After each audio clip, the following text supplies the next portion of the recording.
അസ്സലാമു അലൈക്കും വറഹ്മത്തുള്ളാഹി വബറകാതുഹു. എല്ലാവർക്കും എൻ്റെ നമസ്കാരം. ഇന്ന് പൊതുവെ ചർമ്മരോഗികൾ കൂടിക്കൂടി വരുന്ന അവസ്ഥയിലാണ്. ഇത് എങ്ങനെ ഉണ്ടാകുന്നൊന്നും ആരും ശ്രദ്ധിക്കുന്നില്ല. ഇന്ന് മൊത്തത്തിൽ നമുക്ക് വിഷാംശമുണ്ട്, അന്തരീക്ഷം വരെ ഭക്ഷണം വെള്ളമെല്ലാം വിഷാംശമുണ്ട്.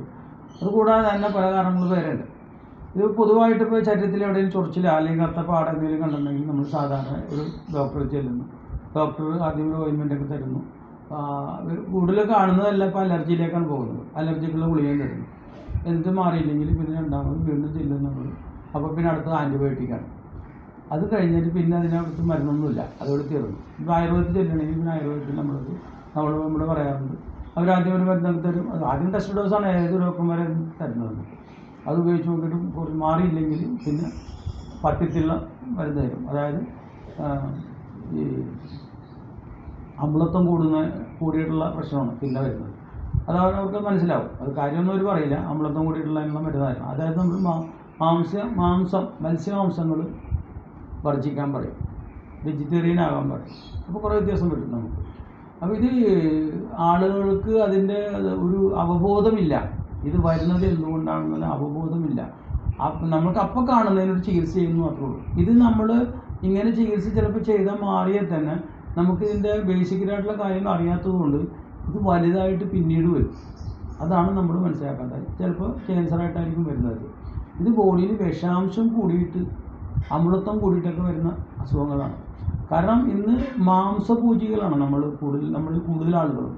കേരളക്കാരാണ് കൂടുതൽ ക്യാൻസറായിട്ട് വരുന്നത് ആളുകൾ കേരളക്കാരാണ് കൂടുതൽ മാംസപൂജികളാണ്. ഇപ്പോൾ വളരെയധികം മാംസപൂജികൾ. എന്നാൽ യൂറോപ്പിലൊക്കെ അവർ കഴിക്കുന്നുണ്ട്. പക്ഷേ അവർ കഴിക്കുമ്പോൾ വെജിറ്റബിൾ ആയിട്ടുള്ള പ്യൂർ വെജിറ്റബിളാണ് അവർ കഴിക്കുന്നത്.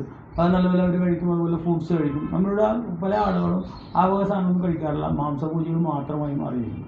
നമ്മളൊന്നും മനസ്സിലാക്കേണ്ടത്, വീട്ടിൽ വെച്ച് കഴിക്കുന്നത് കൂടാതെ പുറമേ നിന്ന് വാങ്ങിച്ച് കഴിക്കുന്നതാണ് നമ്മൾ.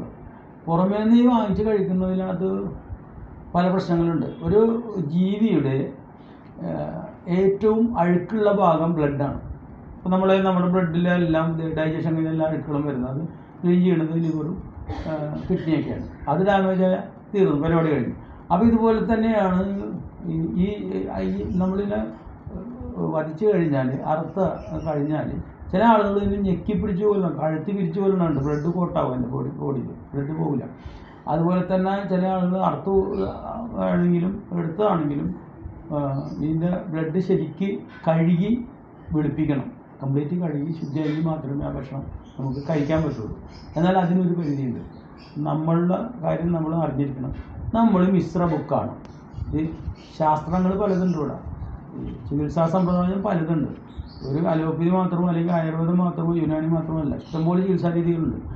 അതിനെപ്പറ്റിയൊക്കെ കുറേ അറിവ് നമുക്കുണ്ടെങ്കിൽ നമുക്ക് അതിനെപ്പറ്റി മനസ്സിലാക്കാൻ പറ്റുള്ളൂ. ഇതിൽ നമ്മൾ മിശ്ര ബുക്കാണെന്നുള്ള കാര്യം നമ്മൾ മറന്നുകൊണ്ട് നമ്മൾ ഭക്ഷണം കഴിക്കുന്നതിൻ്റെ പേരിലാണ് ഇത് സംഭവിക്കുന്നത്. നമുക്ക് മിശ്ര ബുക്കാണ്. നമ്മൾ വെജിറ്റബിളും കഴിക്കണം, ഫ്രൂട്ട്സും കഴിക്കണം, മാംസം കഴിക്കാം. മാംസം 20% നമുക്ക് നമ്മുടെ ബോഡിയിൽ അമ്ലത്വം അനുവദനീയമായത്. അതായത് അമ്ലത്വം എന്ന് പറഞ്ഞാൽ ആസിഡിൻ്റെ അംശം. ശരിക്കും പറഞ്ഞാൽ നമ്മൾ ഈ മാംസം കഴിക്കുമ്പോൾ വെജിറ്റബിൾ പെട്ടെന്ന് ഡൈജഷൻ നടന്നു പോകും. മാംസം കഴിച്ചാൽ പെട്ടെന്ന് ഡൈജഷൻ ആവില്ല. കാരണം ആമാശയത്തിനകത്ത് നമ്മൾ ചവച്ചരച്ച് കഴിക്കുമ്പോൾ ചവച്ചരക്കുന്നില്ല. അതിപ്പോൾ തന്നെ നമ്മൾ ഈ ഉമിനീര് ചെയ്യുന്നില്ല. അതൊരു എൻസൈമാണ്. നിങ്ങൾ pH നോക്കുന്ന, എൻ്റെ pH നോക്കുന്ന ഉണ്ട് ഇല്ല. നമ്മൾ pH നോക്കുമ്പോൾ ഫിസിക്കൽ ഹൈജീൻ, അതിപ്പോൾ നമ്മൾ കുളിക്കുന്ന സോപ്പാണെങ്കിലും വെള്ളമാണെങ്കിലും ഒക്കെ pH കറക്റ്റ് ആയിരിക്കണം. 5 മുതൽ 7 വരെ അതിൻ്റെ ഉള്ളിൽ നിൽക്കണം. 5ന് ബാക്കോട്ട് പോയാൽ അമ്ലത്വം ഉണ്ടാവാനാണ്. അപ്പോൾ നമ്മളൊരു ഉമിനീര് നമ്മൾ ഇതിൻ്റെ പേപ്പർ വായിൽ pHൻ്റെ പേപ്പർ വെച്ചിട്ട് അത് 5 കാണിക്കണം. 5 താഴെ കാണിക്കണം. കാരണം അതിലൊരു അമ്ലത്വം ഉണ്ട്. നമ്മുടെ ഡൈജഷൻ കിട്ടുവാനായിട്ട് അതിനൊരു ഇത് വേണം, അതിൻ്റെ ഒരു ശക്തി വേണം. ആ ശക്തി അതിനകത്തുണ്ട്. മനസ്സിലായോ? അപ്പോൾ എൻ്റെ എല്ലാ സാധനങ്ങളൊക്കെ ഉണ്ട്. ഞാൻ എൻ്റെ സോപ്പൊക്കെ തന്നെ ടെസ്റ്റ് ചെയ്യുന്നതാണ്.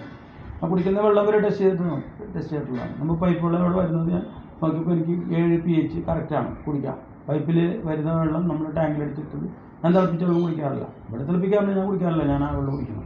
തിളപ്പിച്ച വെള്ളം ഞാൻ നോക്കിയപ്പോൾ pH കിട്ടുന്നുണ്ട്. ഒരു കുഴപ്പമില്ല. 2 വെള്ളം കുടിച്ചാലും കുഴപ്പമില്ല. അപ്പോൾ നമ്മൾ വെറുതെ ഒന്നും പറഞ്ഞിട്ട് കാര്യമില്ല. അപ്പോൾ ഈ അമ്ലത്വം ഇതിന് മെയിൻ ഘടകമാണ്. ഇപ്പോൾ മാംസ ബുക്ക് ഇവിടെ നമുക്ക് ഉള്ളത് 3 തരം ബുക്കുകളാണ്. മാംസ ബുക്ക്, സസ്യ ബുക്ക്, മിശ്ര ബുക്ക്. നമ്മൾ മിശ്ര ബുക്കാണ്. നമുക്ക് 20% നമുക്ക് തന്നിരിക്കുന്നത് 2 ചെറിയ കോമ്പലാണ്. 20% നമുക്ക് 20% നമുക്ക് മാംസാഹാരം കഴിക്കാവൂ. ബാക്കിയുള്ളതൊക്കെ നമുക്ക് കഴിക്കുന്നത് വെജിറ്റബിൾസാണ്. ഒന്നത്. അപ്പോൾ അതിൻ്റെ കുറവ് വരുമ്പോൾ ഈ പ്രശ്നം നമുക്ക് ആസിഡിൻ്റെ അംശം 20 എന്നുള്ളത് 50% ഒക്കെ ആയിട്ട് വരും. അതായത് ഇപ്പോൾ കടുവ, പുലി ഇതൊക്കെ പറഞ്ഞാൽ 4 വലിയ കോമ്പലുകളുണ്ടതിന്. അത് മാംസം അങ്ങനെ തന്നെ അതിൻ്റെ എല്ലായിടക്കമാണ്. അത് ഒന്ന് ചവച്ചു നമ്മളെ പോലെ ചവച്ചിറക്കില്ല, ഒന്ന് ഒതുക്കി അങ്ങനെ തന്നെ വിഴുങ്ങും. അവർ എല്ല് വരെയും കഴിക്കും, അതിൽ കംപ്ലീറ്റ് തിരിച്ചു പോവുകയും ചെയ്യും. അപ്പോൾ അതിന് അവർക്ക് 50% അമ്ലത്വം അവർക്ക് ആമാശയത്തിലുണ്ട്, അവരുടെ ബ്ലഡിലുണ്ട്. അവർ ദൈവം അനുവദിച്ചിട്ടുള്ളതാണ് അവർക്ക് അതുകൊണ്ട് തന്നെ അവരുടെ സ്വഭാവമൊക്കെ ഉണ്ടാകും. മാംസബുക്കുകളൊക്കെ അവരുടെ സ്വഭാവമൊക്കെ വളരെ വ്യത്യാസമുണ്ട്.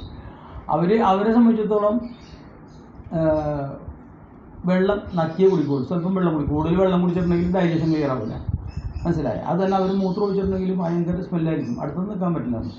അപ്പോൾ ഒന്നത്. ഇപ്പോൾ അത് കൂടാണ്ട് നമ്മൾ നോക്കിയോ, സസ്യബുക്കുകളായിട്ടുള്ള പശു, ആട്, എരുമയൊക്കെ ഉണ്ട്. അതിൻ്റെ പല്ല് ഇങ്ങനെ ഇതായിട്ടാണ്, മലർന്നിട്ടാണ്.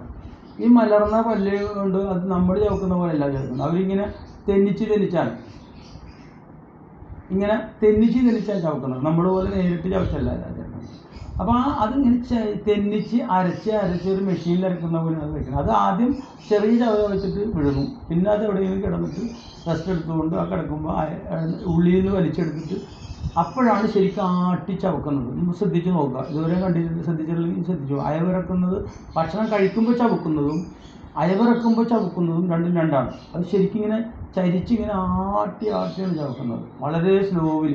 മറ്റേത് സാധാരണ പോലെ ചവച്ച വിഴുങ്ങും. അപ്പോൾ അതിൻ്റെ സിസ്റ്റം അതാണ്. അത് ഭക്ഷണം കഴിക്കുമ്പോൾ വെള്ളം കുടിക്കാറില്ല.